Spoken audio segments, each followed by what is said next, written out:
میرے بھائیوں، میری بہنوں، معزز دوستو، السلام علیکم۔ آپ دیکھ رہے ہیں کائنات ٹی وی۔ میرا نام ہے عدنان ریاض۔ دوستو، آج ہم بات کریں گے بلیک ہال کی، وہ بلیک ہال جو خلا میں دریافت کیا گیا ہے۔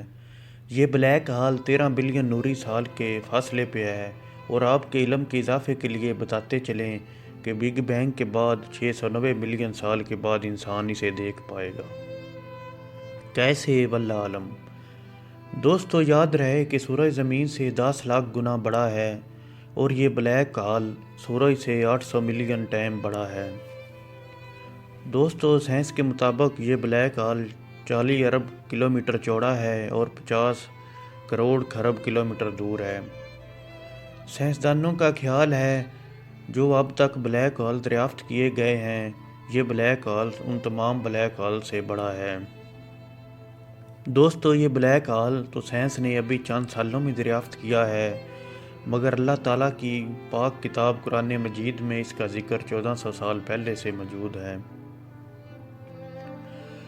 خدا تعالیٰ نے سورہ نجم کی آیت نمبر 12 سے لے کر 18 تک وہ تمام خصوصیات بتا رکھی ہیں جو اس بلیک ہال کی خصوصیات سے انتہائی مشابہت رکھتی ہیں۔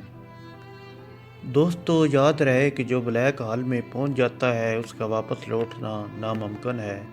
ماہرین کے مطابق بلیک ہال ستاروں کی تباہی کے نتیجے میں وجود میں آتے ہیں، ان کی باقیات ایک مرکز پر جمع ہو جاتی ہیں اور یہ بلیک ہال کی شکل اختیار کر لیتی ہیں۔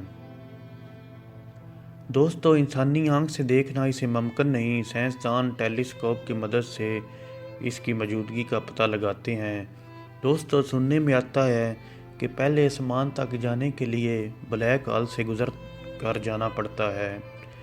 چند اسلامی ماہرین کے مطابق جب رسول اللہ صلی اللہ علیہ وسلم عرش پر تشریف لے کر گئے تو اس بلیک ہال سے گزر کر ہی گئے تھے، باقی واللہ عالم۔ دوستو، یہ وہ چیزیں ہیں جن کی پرفیکٹ معلومات کہیں سے بھی نہیں ملتی۔